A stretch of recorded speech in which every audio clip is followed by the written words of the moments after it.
Hello, hello, hello, ladies and gentlemen, or yo, yo, yo, ladies and gentlemen. If you don't know who I am, my name is Shook. I make videos for NBA, I make videos for NFL. We got NBA preseason coming up in 2 days, so look out for that. Not sure if I'm gonna make videos 100% for it. We'll see if I do, but look out for that. But all these videos, they get posted on the subreddit right here. You can find my posts. My username is Shook. I make updates with all of the news that comes out throughout the day and what that changes for me with each slate. You can ask me questions about the slate if you need help with pivots and stuff like that. Just anything you need, you can ask me there. And then if you ever need to get a hold of me privately, you can do so on Twitter right here at Tory Langley 192. All right, let's go over my lineups from yesterday. And I show you guys my lineups every single day. So you can gauge if I'm a winning player, losing player, whatever, make your own assessments. Yesterday's showdown was just absolutely god awful. This was the cash lineup that I went with. The absolute fish. And I mean the worst players in the world that played Kenneth Walker got me good. They got me good. And the Seahawks D, they got me good. There was nothing I could do about it. I full faded Ken Walker in pretty much everything. I was dead before it even started. Yep. So, a little bit unfortunate there. A little bit unfortunate. But, yeah. Bad day. Cash core that I had was Daniel Jones, Geno Smith, and I believe Darren Waller or no. Daniel Jones, Geno Smith, and Tyler Lockett. So pretty mid right there. GPPs, I had 2 GPP cores this week. I didn't cash either. The first GPP core was Geno Smith, DK Metcalf, Tyler Lockett. Pretty mid besides Metcalf. And then the second GPP core I had was Daniel Jones, Darren Waller, and Matt Breida? It was either Lockett or Breida, I forget. I think it was Lockett. So once again, pretty mid right there. All right, let's get into this Thursday night football slate. So before we do that, like I said, this Reddit post will be linked down in the comments, and then my Discord will be in that Reddit post where I give you guys scores, player pools for cash, tournaments, private videos, stuff like that. So I more so focus on cash games, but I also do a bunch of tournament stuff too. But I am specifically myself a cash game grinder. So yeah. All right, let's get into this showdown slate for Thursday. So, Justin Fields at the top at $11,000, probably going to be the most popular play on the slate. But for a very good reason, right? Rushing upside. The added 4. He is kind of throwing the ball a little bit more than he did last year. You had 37 attempts week 1. Went back down to 29, which was still better than last year.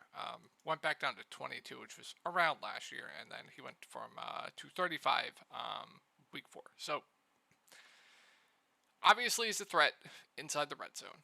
He's probably going to attempt to rush the ball, I would say like 6-7 times a game, I would think is his average. So you add that floor, you add that ceiling, plus rushing touchdown upside ceiling. His floor plus ceiling is just incredible. So Fields, great play in cash, in tournaments, phenomenal play to me. Love Fields.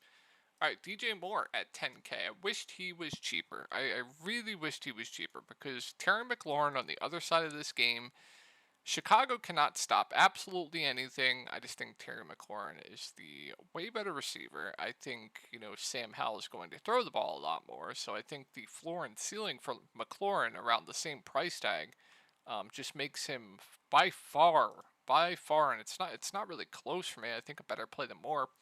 But what that will do is that'll leave DJ Moore pretty low owned. So if you want to take a shot on him in tournaments, I don't mind it. We saw the ceiling game from him last week, got into the end zone 2 of the last 2 weeks. So he does have a ceiling. He's their clear wide receiver 1, so he's going to get targets regardless. I think his target market share is like around 20 something. I forget. I didn't look. But 9 targets, 6 targets, 7 targets through the first last 3 weeks. Sorry. So he's their clear wide receiver 1, has a ceiling. I would say the floor is a bit lower than him on Terry McLaurin, especially with, you never know. Fields could throw the ball 20 times, he could throw the ball 30 plus times, right? So I think McLaurin's the better play, but I think DJ Moore is going to be much lower owned. All right, Khalil Herbert. So he played a ton last week. He played 56 of the 72 snaps. Now, if that's going to continue, I think he's a solid play. I think, this game was definitely a bit of an outlier. But yeah, I think you can definitely get to him. As far as the running backs on the Washington side, we'll talk about that in a little bit when we get over to him. I think Herbert's fine. Just really no strong takes there. Like if I land on him, I'm okay with it. If I'm playing 150 lineups, I'm not really going to make too many stands there, right? I'm just going to probably just take whatever the opti gives me. If I were to make 150 lineups, probably. Depends on what his ownership's going to be. If he's going to be over-owned, then sure, whatever, under the field. But yeah, just indifferent on Herbert. I think he's fine. Did play a ton of snaps last week. But I think last week's game score was a bit of an outlier. But still fine with it. I think he's okay. Too solid. Cole Kmet, you have at 6.4K, who I actually do like. So taking a look at his snap counts, he played 53 of the 72 snaps. If I had to pick receivers less tight ends from this team, point per dollar, I think the safest of the bunch would be Cole Kmet. Right, they target him in the red zone a lot. He's probably going to get like 4, 5+ targets in this game. So I think Kmet's solid. I think he's a bit pricey, but I still think he's solid. Especially if that's going to keep the ownership down a bit. You have Darnell Mooney at 5K. Taking a look at his snap counts from last week, he played. Excuse me, where's Darnell Mooney? He played 54 of the 72 snaps. Super high ceiling. Super high ceiling. I would say also the floor is pretty low with him, but I think 5K does seem too cheap for Darnell Mooney. So I do like Mooney. Point per dollar, I do prefer him to DJ Moore, but yeah, I definitely prefer Mooney if we're regarding price tag.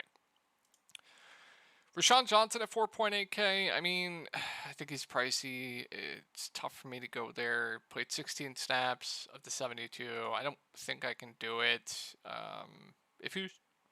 We'll talk about Antonio Gibson on the other side, who's cheaper.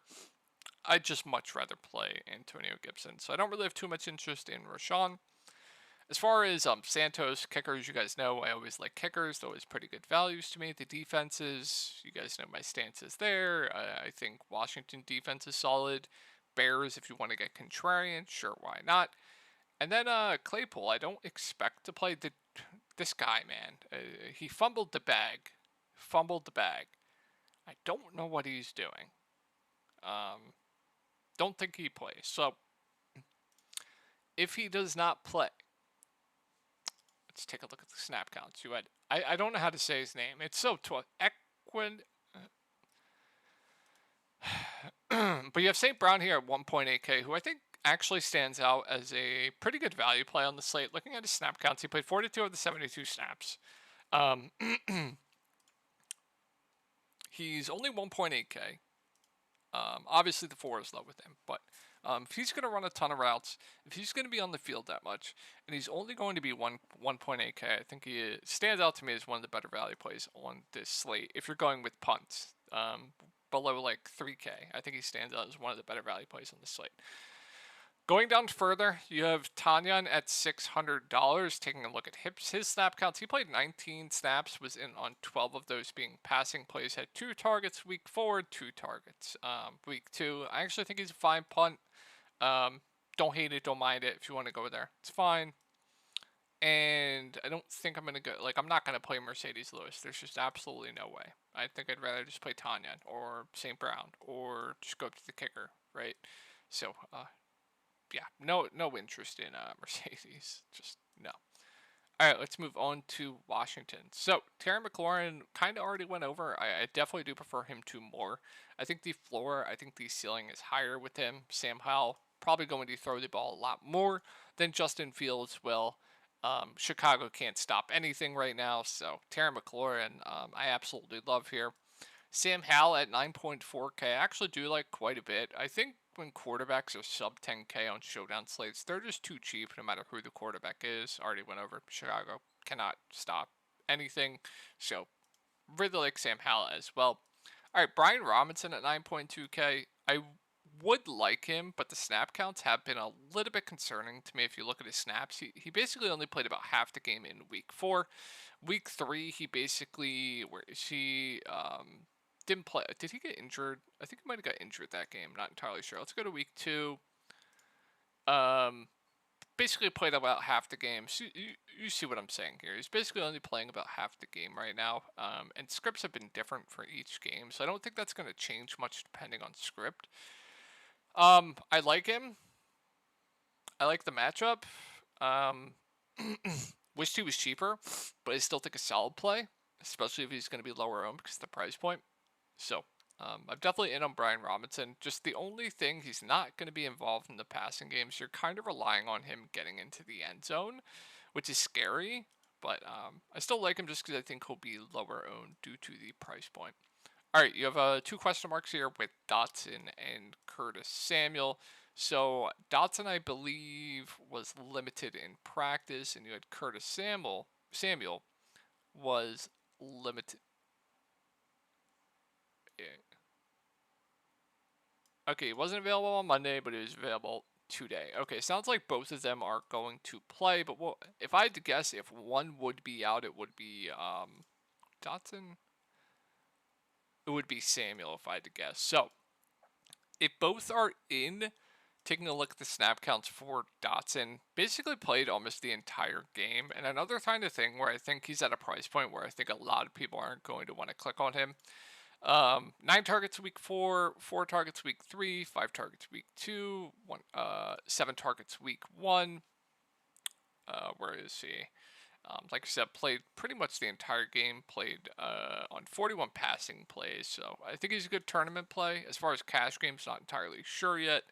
Curtis Samuel I do like quite a bit, kind of like in that same price point as Darnell Mooney. Taking a look at his snap counts, played 54 of the 78 snaps, playing in the slot, which always helps with players' fours, so pretty high on Curtis Samuel if he plays. Commanders D, I don't like the price, but I do prefer them to Chicago. Logan Thomas played an absolute boatload. Another guy that I do like, but I wished he was a little bit cheaper. He played 62 of these 78 snaps, so didn't do, had 3 targets, 3 catches, 7 fantasy points. I like him. Kicker is good, and then another value that I really, really like here is Antonio Gibson. So he has not done much with the snaps that he has been given, but let's take a look at the snaps. Played a little bit less than half in week 4. Played about half, I believe, in week 3. Yeah, over half in week 3. Week 2, he played about half in week 2. And then week 1, he played a bit under half the game. So he's more of their third down back. He'll be involved in the passing game, full PPR scoring. He's 3.2K. In my opinion, it's just too cheap, playing about a little under half the game. I'm really, really high on Antonio Gibson. Like him quite a bit. I think other people are going to like him a lot, but whatever. I think I really like Gibson. All right, Dyami Brown, did we go to week 4? His snap count, he played 25 of these 78 snaps. I think he's a solid value at 2.8K. And as far as the backup tight ends go, I don't have too much interest in either. And I think that's it. Byron Pringle played a little bit. Viable Dart played 18 snaps. If Curtis Samuel is out, that will be a boost to Byron Pringle, and then I would like Byron Pringle at $200. And Dynaby Brown probably gets a boost as well. So monitor that news. That news could change. I would like Pringle quite a bit for a value play if Curtis Samuel is in fact out. So I think that's going to wrap it up for the slate. I hope you guys enjoyed this video, and I will hopefully talk to you guys before the slate on Thursday.